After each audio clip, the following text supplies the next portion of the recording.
Hello interwebs, I'm Eric and welcome to The Looney Turtle. So today I wanted to make a comment response video for my recent upload, Stop Killing Characters. And the reason that I wanted to do this is one, to try a new format, and two, see if anybody appreciated being able to continue the conversation in my videos. So if you really enjoyed this video, make sure to like, comment, subscribe, all that good jazz.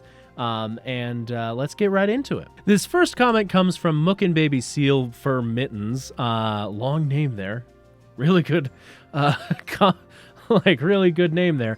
And they said, really salient points. I wish more people would consider the cost, weight, and value of losing someone and then precisely bringing them back, whether multiverse or turns out it was all a dream or for cinematic elephant in the room.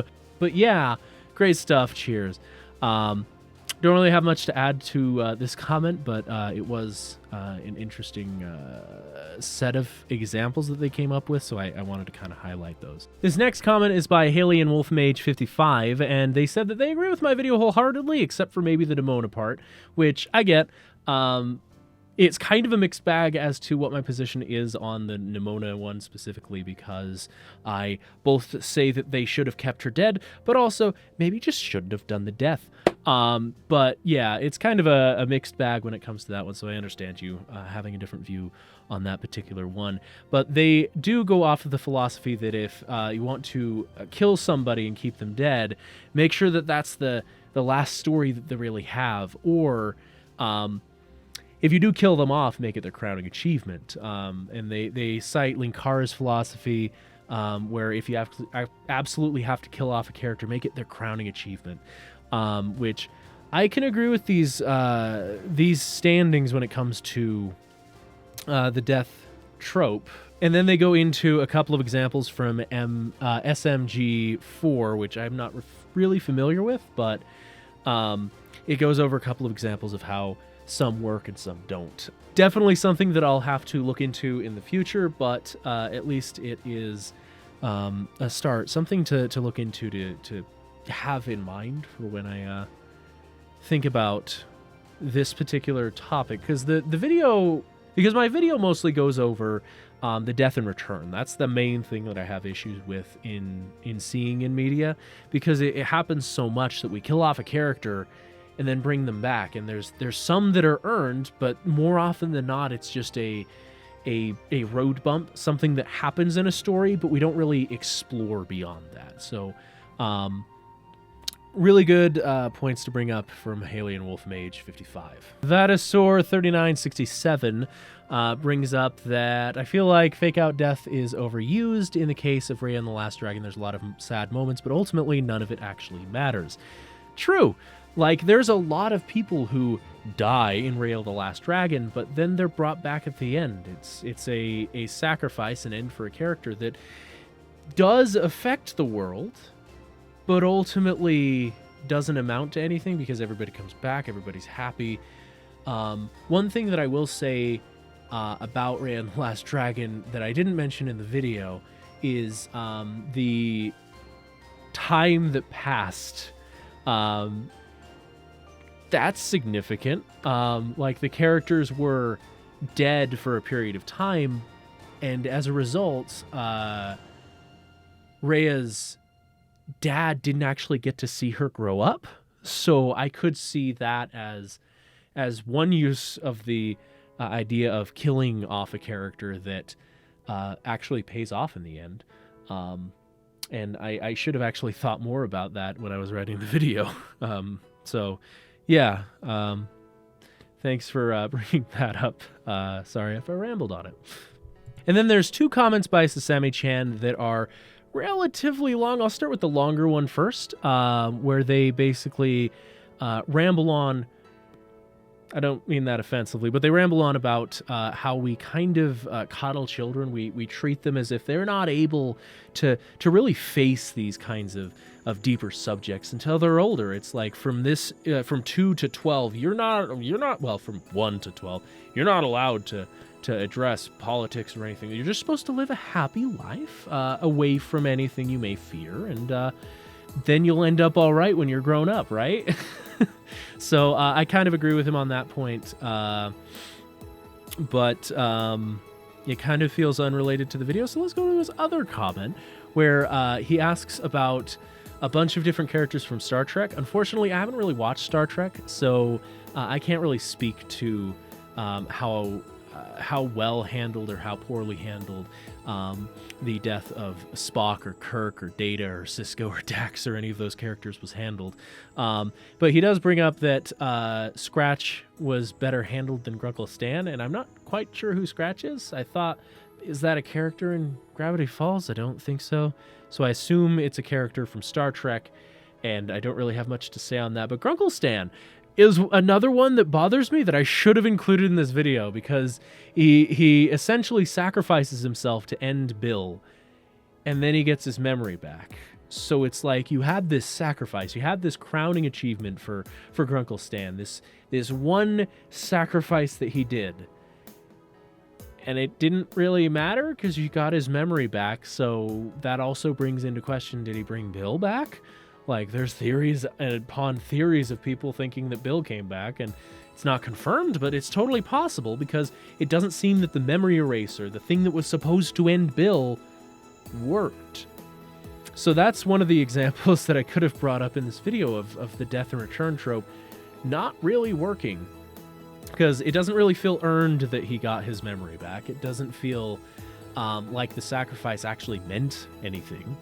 And yeah, just overall, it was a weird use of the trope. So that's something else to consider. And a final question that Sasami-chan brings up is, how do you feel about taking a character out of existence by bringing them back to life? And I think that's interesting. That is a very interesting concept, but I can't think of any stories that have actually utilized that idea. But I feel that is something worth exploring. It is a something to chew on at the very least. And then, of course, Mookin Baby Seal Fur Mittens replied saying, "Oh, second that question, great one, OP." Which, again, yeah, it is a good question. I just can't quite think of a story where it's been used. The closest that I can get is Doctor Who, when the Doctor is put into the Pandorica, essentially erasing him from time somehow. I don't really understand how that story made sense, but basically the Doctor is put in the Pandorica, erasing him from the universe, and so all of the stars went out because this character is so important.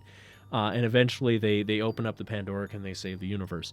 So that's the closest that I can get to thinking of a moment where this idea was used, but if you can think of any other ideas of when this has been used or how it could have been implemented in X, Y, or Z, then that would be more than welcome to have in the comments, and I might do a follow-up to talk about that, or might just reply in the comments. And the next comment is by Leonardo Hameto, and they say that at least with the overuse of the trope, the deaths have more impact when they finally settle in that, oh shoot, they're not coming back, are they? Which I can agree with, yeah. It's unfortunate that you have this death have more impact by fake out deaths happening so often, but it is an after effect. It is something that very much makes sense as a result of this. I just kind of wish that we didn't live in a world where you didn't believe a death when it happened. I would prefer it to actually have that impact, to actually have that weight. But yes, you're right. The deaths actually have more impact when you find out, oh wait, no, this character's not coming back. Does it actually mean something? And I kind of felt that way with Nimona, where I was like, no, they didn't kill her, no. And they get to the picture scene, and I'm like, no, they didn't kill their main character, did they? And then I was disappointed to find out that they brought her back. It again ruined what was otherwise a great story for me, because like it felt like it had tied its bow there. That was the story. That was good. And then they ruin it by bringing her back. Ultimately, again, they didn't need to have that death scene at all. Like, Nimona didn't need to die. But the fact that she did die, and they do that fake out, they do that memorial, they do that that final, like, put her picture on a wall and then bring her back. It's like you're baiting me to feel for this. And I almost did, to the point where I felt cheated. So yeah, great comment. Thank you, Hemmato. His next comment is from Robert who says, my thoughts exactly. I wish modern media would explore the realities of death and how it would affect characters in movies and TV shows more. I'm currently working on an Assassin's Creed, My Little Pony story comics that explore this concept.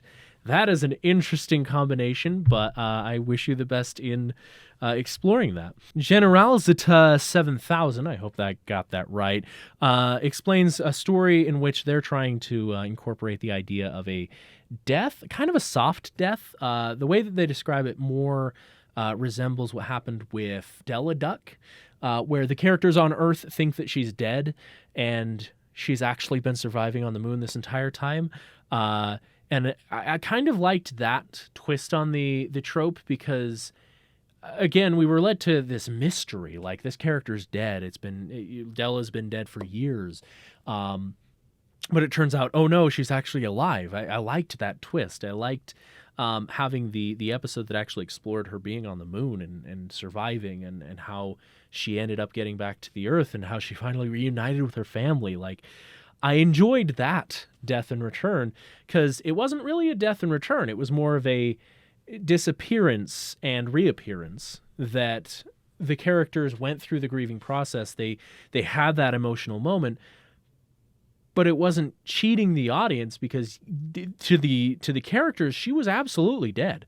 But finding out that history, it creates a mystery that we explored and we learned more about. So, what you're doing with your story, I feel, can work very well depending on how you handle it. So feel free to send it to me when you're done, and I'll give it a look. I like the concept, at least.